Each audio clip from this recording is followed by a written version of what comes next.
Hello and welcome to the Daily Millwall for Tuesday, the 20th of August 2024. In today's Millwall news, we start off with this grainy and blurry picture.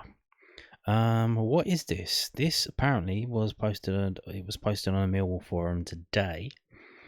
Taken at the Den today, it is apparently Daniel Kelly, who is set to wear looks like the number 16. So if they were doing this at the day, we know they like to take photos and videos and all kinds of stuff before they announce a player. So apparently that was happening down at the Den today, and we expect it to be announced tomorrow. So that would be interesting and something to keep an eye on. But number 16, Daniel Kelly, obviously. We live in a day and age of AI and Photoshop and etc. But why would someone make a blurry and zoomed out photo? Like, an AI wouldn't make a photo this bad.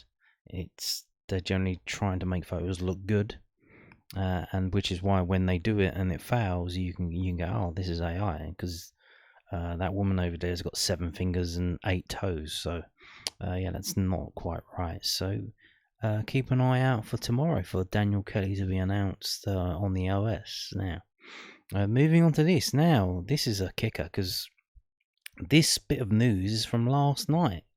And just as I was setting up to record yesterday's video, this was announced. It was published by dailyrecord.co.uk. And obviously, while I was making the video, I missed it. Otherwise, I would have put it in yesterday's video, but now it's in today's one. Again, from the dailyrecord.co.uk, keeping very up to date with Millwall's situation. Kevin Nisbet wanted for Aberdeen transfer as Jimmy Phelan eyes Bohan Mivovsky replacement. The Dons want to see if a potential loan deal can be done for the Millwall striker, who is well down the pecking order. So there you go.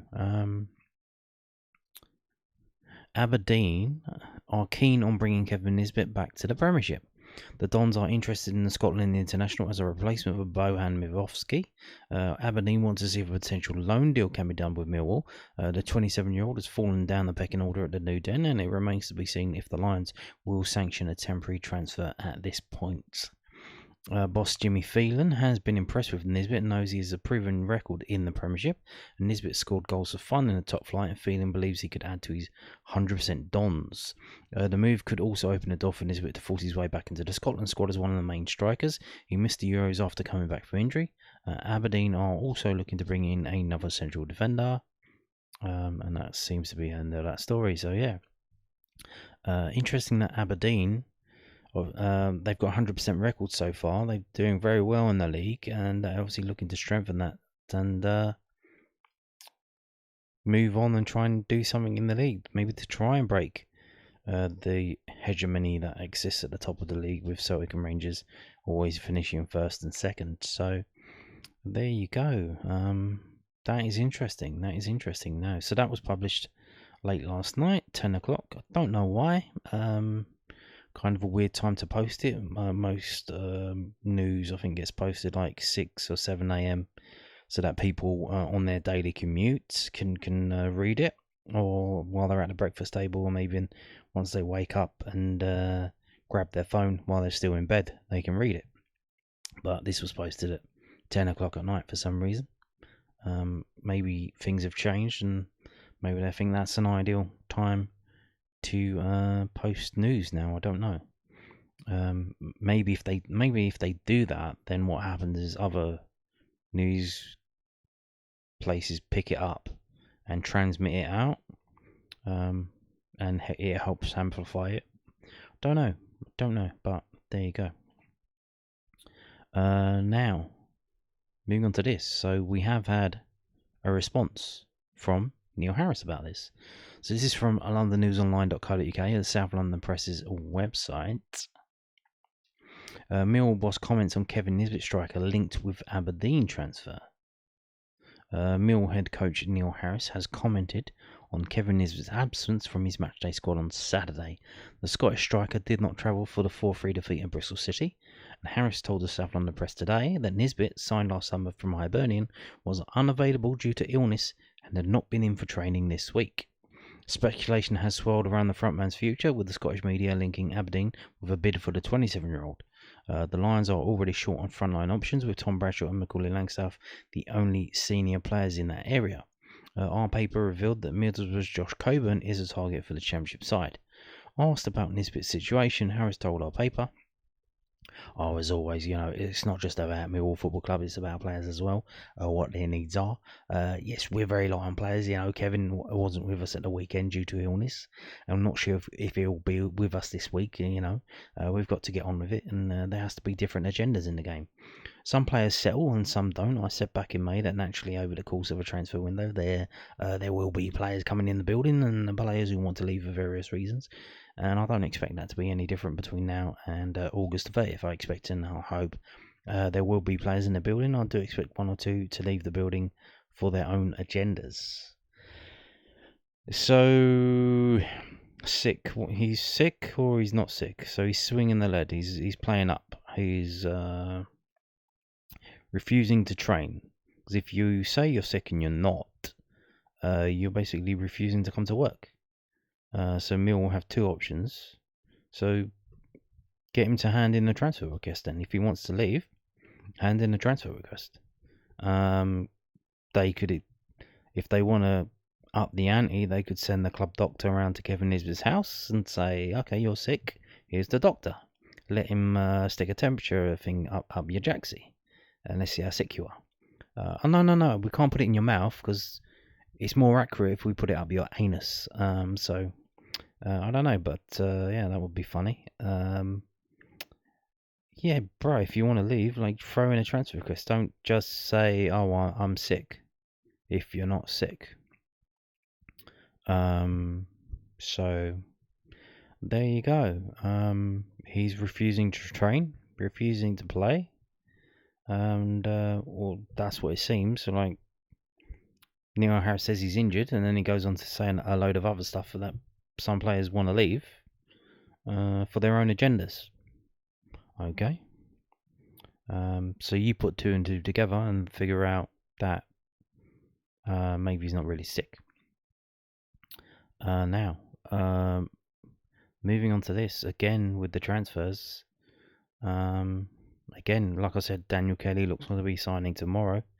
This is from the South London Press. Obviously, they do publish on Tuesdays.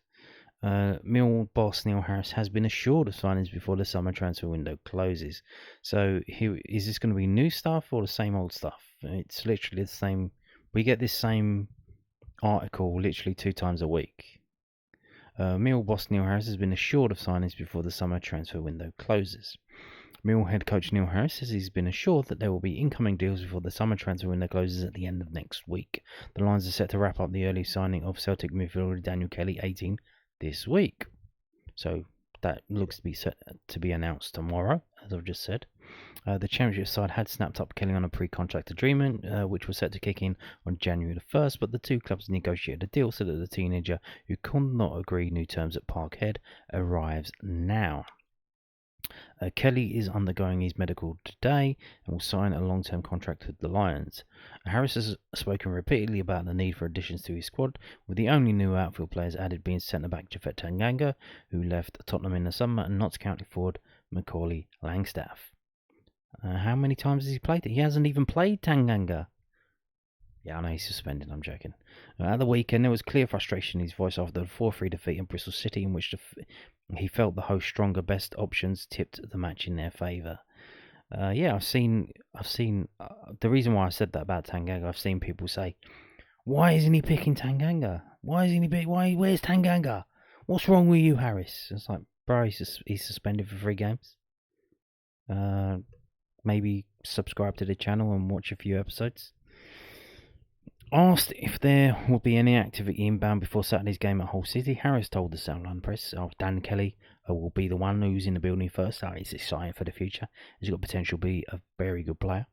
I'm also under no illusions about putting pressure on Dan's shoulders, like in terms of being expected to compete with Billy and Casper straight away. The expectation is that it will take time. He's probably in front of Alfie age-wise and minutes-wise at first-team level, but he's a player that we have high hopes for in the coming months and seasons, rather than days. Other than that, the best way I could describe it is a work in progress on further incomings. I've been very honest, open, and passionate with my thought process, with needing players in the building. Everyone understands my frustration towards it. The fans can certainly see how much effort, commitment, and dedication the players gave for 78 minutes at Bristol City. But they can see the difference between the two squads, Our rival brings on quality and game changes, and we struggle to see the game out because we can't make one or two subs. I'm not even thinking about it. Like, one might be in today or might be in tomorrow. We will add players to the group before next Friday's deadline. We have to. At the moment, we're working with a group core of about 14 outfield players, and that's untenable in the championship. That's been shown in the first 2 games of the season. The way it works now is different to even maybe what it was when I was a manager 5 years ago. Managers tend to be head coaches now because they focus on coaching the team, supporting the group and developing the players, and recruitment departments, sporting directors and directors of football, lead the football club in a sense of recruitment and football philosophy. And when I talked after the game about where Steve Gallen and the recruitment guys were at, that's me just feeding back to the fans about how the process works now. Every day the communication lines are open. I'm impatient as always. I want the players quickly, and I'm being assured we have senior reinforcements in the building over the next 10 days. And everyone can see, the players need support. It's why I can't talk more highly of the group. They gave everything in the last 3 months of last season, and they've given everything in the first 3 months of pre-season. They're a joy to work with. The starting 11 the other day were magnificent in the way they battled back and the character they showed. The fight, the drive, quality, and for 20 minutes was on show for everybody to see. It's very difficult, for a senior squad to maintain that for 90 minutes, especially in a 3-game week in the first week of the season. And that's why I spoke passionately and honestly after the game to media outlets, because I could see my players were dead on their feet after 75 minutes. Kevin Nisbet was a notable absence from the squad at Bristol City, and Harris citing illness as the reason the squad did not travel. It leaves the Lions loss with only Tom Bradshaw and some addition Macaulay Langstaff available.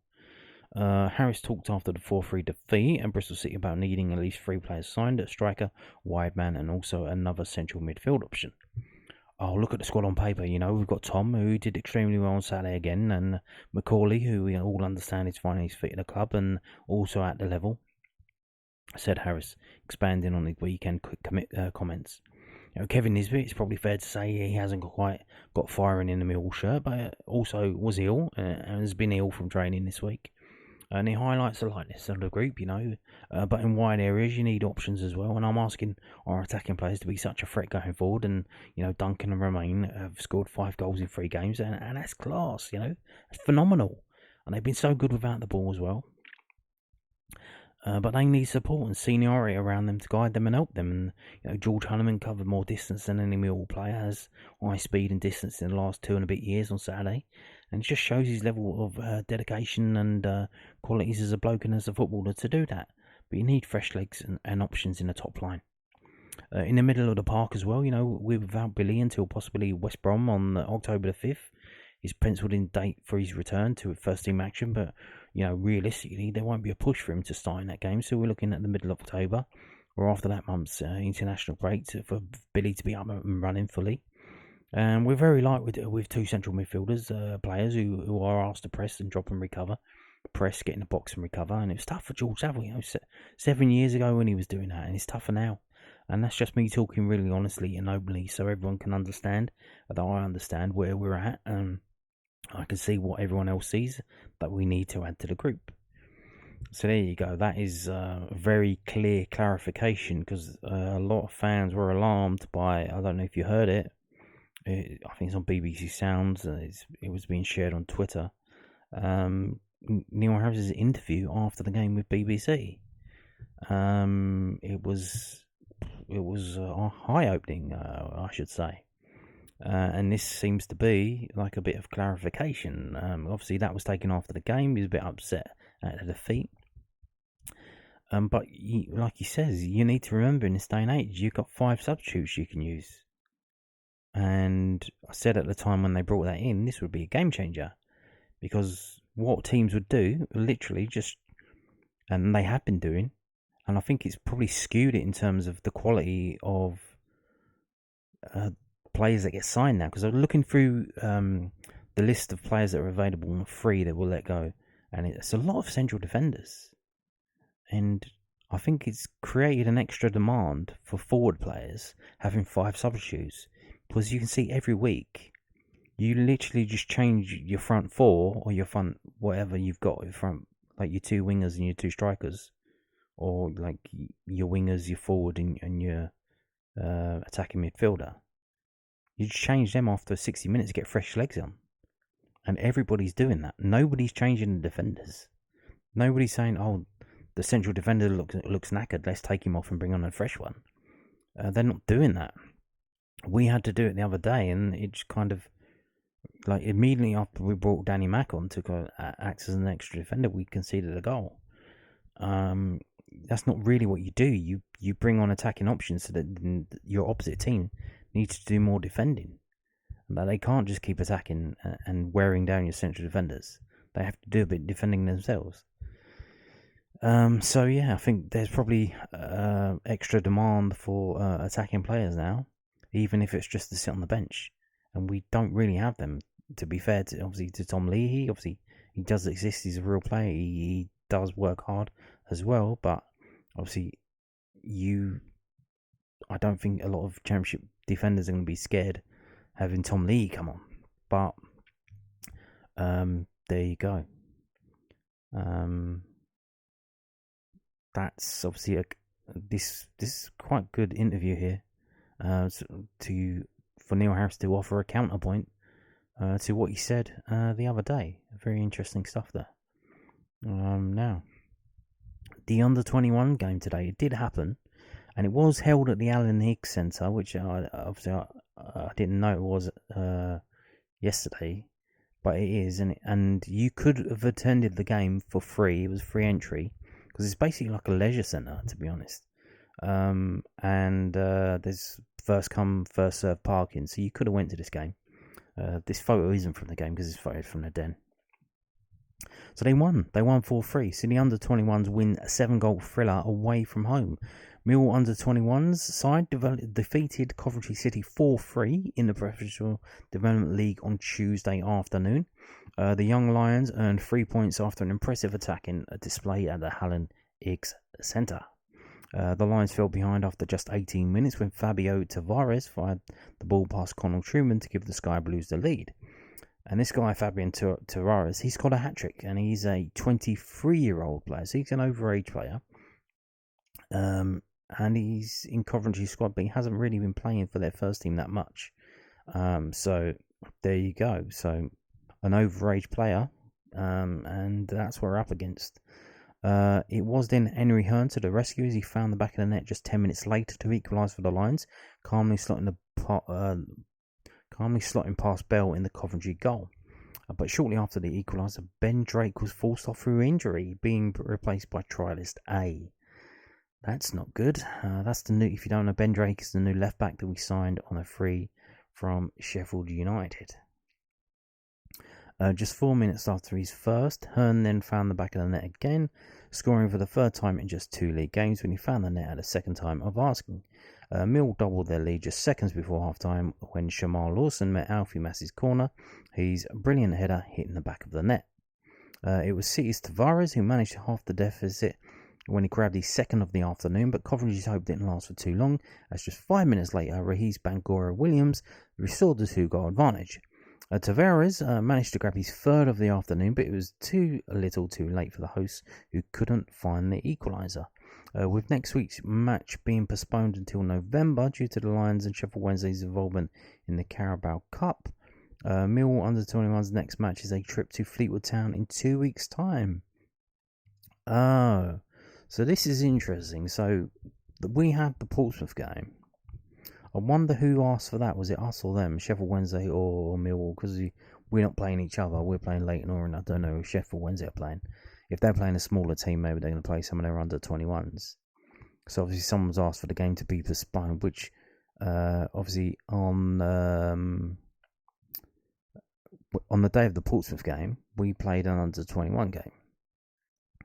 And you would hope, obviously, that game is in a week's time, that we would have players in that could play in that game. Daniel Kelly, maybe Femi Aziz. There are rumours that Femi Aziz, a fee has been agreed, but there's nothing concrete on that, so I'm not featuring that in today's video. So there you go.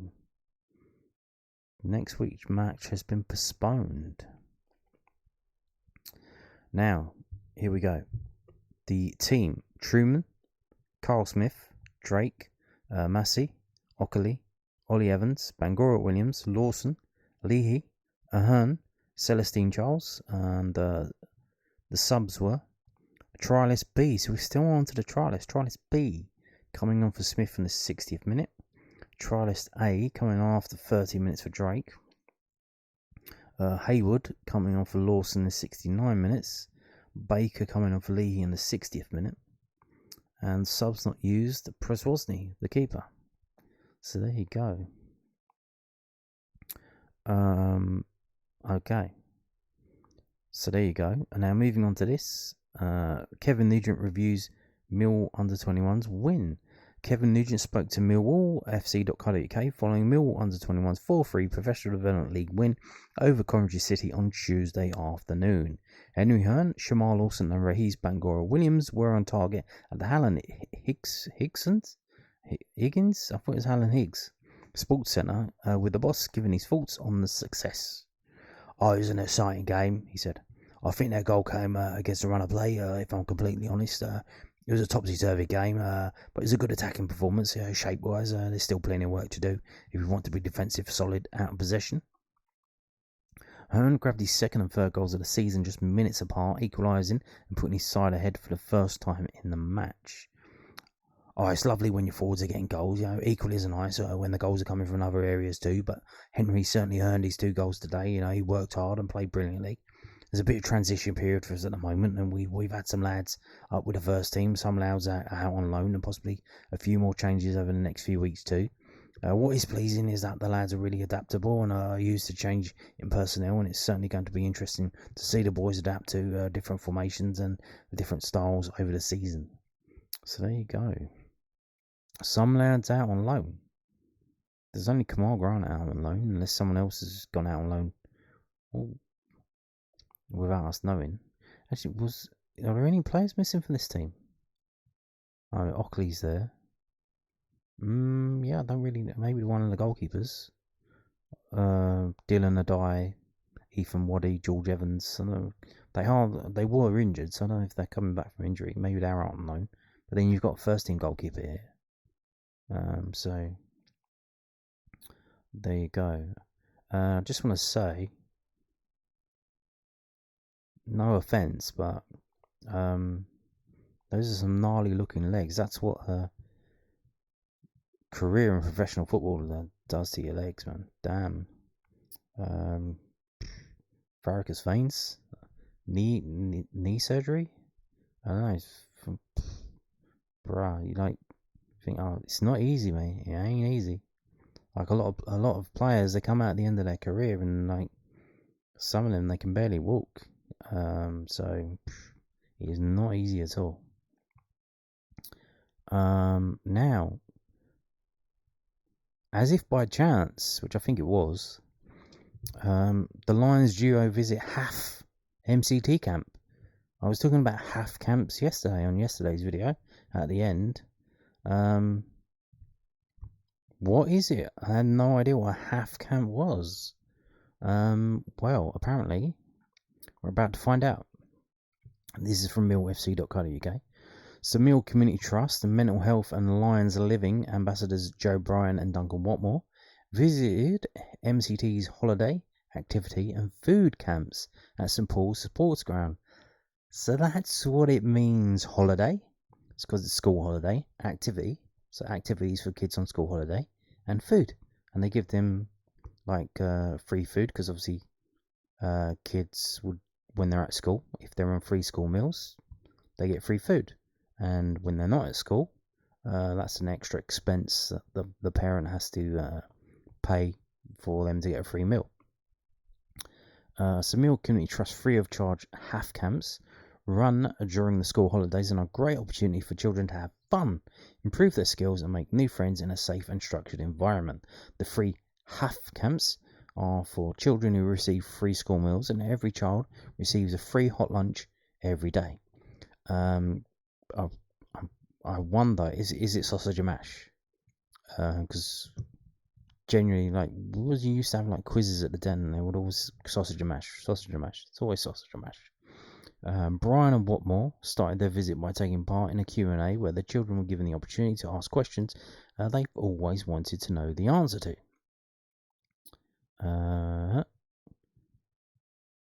Is it worth going through these photos? I think it's just going to be, there's nothing. It's just the free photos anyway.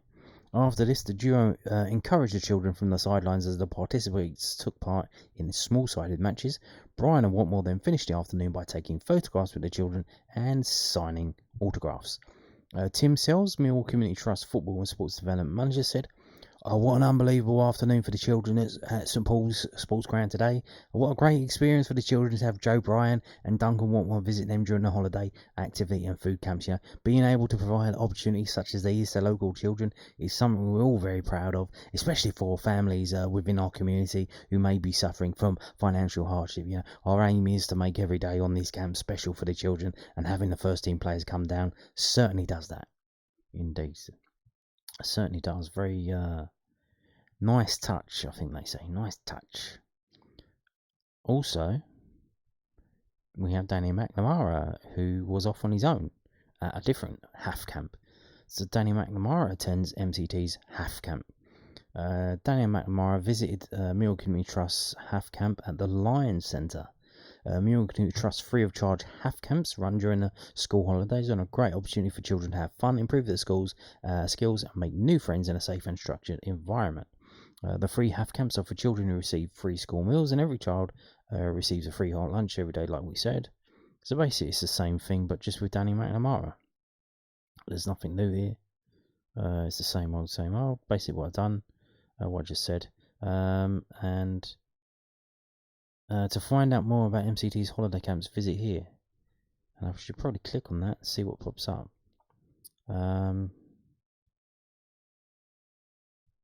View our courses. Sorry we don't have everything. Okay, cool. Then moving on. Now, and this is from millwallfc.co.uk as well. Lions hiring part-time foundation phase goalkeeper coach. Millwall Football Club is hiring a part-time foundation phase goalkeeping coach. The role for the under 8s to under 11s, so under 8s, under 9s, under 10s, under 11s, will include delivering on the plan do review process for the club's foundation phase academy goalkeepers. For a full job description, click below. Closing date for applications is Friday the 23rd. So literally in 3 days' time. Damn. So they're not messing around. Now, here's the thing. I'm not digging Millwall out about this, but one of my bugbears is needing to have pieces of paper that cost thousands and thousands of pounds to get a basic job. A basic job. And like I said, I'm not digging Millwall out. Everyone does this, but this is insane. So let's have a look at this. Right, it's a part-time foundation coach for little children, from under 8s to under 11s. Primary school kids. Mondays, Fridays, 5 p.m. to 7 p.m. Sunday fixture with flexible timings. Okay? And this is at Eltham, the Millwall thing that the kids train at.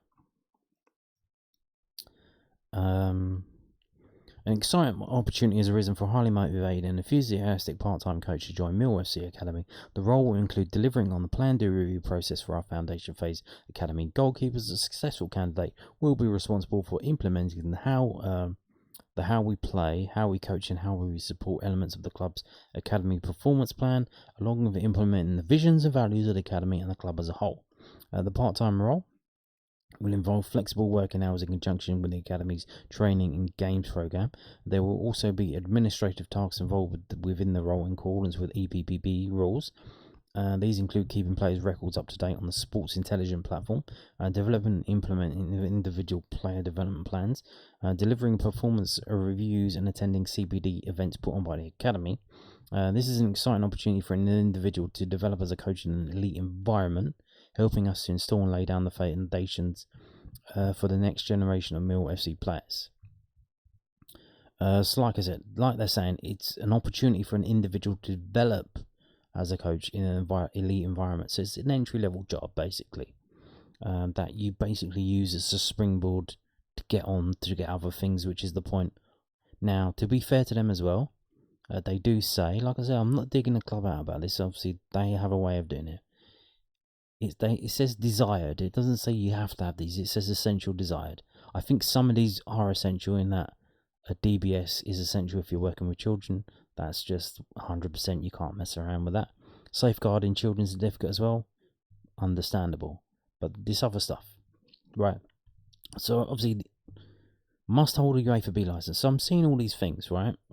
And I decide, right, what's going on here? I need to check out how, because don't these things cost thousands of pounds to get? And yeah, they do. So UEFA B license, and they say outfield and goalkeeper. To get an outfield UEFA B license, how much does it cost? Have a guess. Go on, have a little think about it. How much does it cost? It costs one, and I went on a little search engine and go, and I found a few quick answers, right? And some of these from websites are out of date. So I think some of them, I saw one from 2016. So obviously that's a while ago. We're in 2024 now. UEFA B license for outfield, £1,200. And it's like a week-long course. And you have to do homework and extra stuff. For the goalkeeping one, 1,600. So you're already on £3,000. Must hold FA Youth modules 1, 2 and 3. Now each of these costs 250 quid. And again, it's like a day course. So that's 750. So you're way up into £3,000 now. FA Emergency Aid, that's 1,000. Or British First Aid in Sport, that's not 1,000. FA Emergency Aid is 100. Or the BFAS, that's 75 quid. And again, that's a day course. Safeguarding Children's Certificate, obviously you need to have that. That's 30 quid for that. And again, it's a day course. An enhanced DBS certificate, to get that, costs 38 quid. And then obviously, not like you assume, like you have a full driving license or you can use a car. But if you don't, like if you're like a 19-year-old and you're trying to get into goalkeeping coaching, can you imagine like trying to get a driving license in this day and age? It's an absolute nightmare. If you didn't know, the costs have gone through the roof. A lot of the elderly driving instructors and testers, they decided to quit over COVID because they didn't want to get COVID and die. So there's a massive gap in terms of driving license instructors and whatever. So even if you could, driving lessons are insanely expensive, and even if you do get lessons and you're ready to take your test, you have to wait months and months and months to get a test. And if you don't pass it first time, you're waiting months and months and months again to get a second test. It's absolutely insane. People are literally travelling to the other end of the country, like going to the Scottish Highlands, because the test centre up there has a space. It's insane. It's absolutely insane. Not only if you're 19-year-old and you're trying to get a driving license, your insurance, and obviously you can't get a cheap car because cheap cars are illegal now. Because the ULEZ, normally old bangers would go down the chain, and teenagers and young people could get a cheap car, but now you can't get a cheap car because if you did, it's not cheap anymore because you have to pay thousands of pounds to actually drive it around. It's insane. So you need all of this. Let's say you've already got the driving license.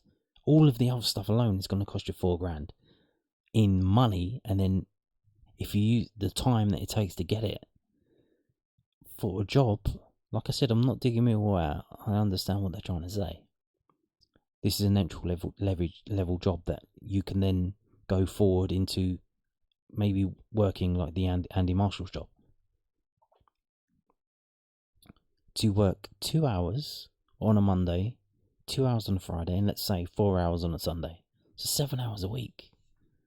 That's insane. How are you, like, if you need to be fully committed in doing this and going forward, like, because your return on investment is not there in this job. You hope that, okay, I use this job and then I go forward, get another job that's better and more paying, maybe a full-time job. Until then, like, you just have to suck it up. But then you have to have a job that you can fit around this one, where you can go to Eltham at 5 p.m. You can have Sundays off. So yeah, there you go. Maybe you're interested. Do you know anyone who's spent $4,000 on all this stuff and wants a 7-hour-a-week job? But yeah. So to apply, if you wanted to apply, you know someone who wants to apply, you have to go to the website and click on the thing to get a form. You can't just send your CV in. I think loads of people send their CVs in now because they've been playing Football Manager or whatever. So yeah, you have to go to the website and click on this where it says this application form. So don't just send your CV in, you have to do that. And you've literally got 3 days to do it, so good luck with that. And on that note, thank you for watching and goodbye.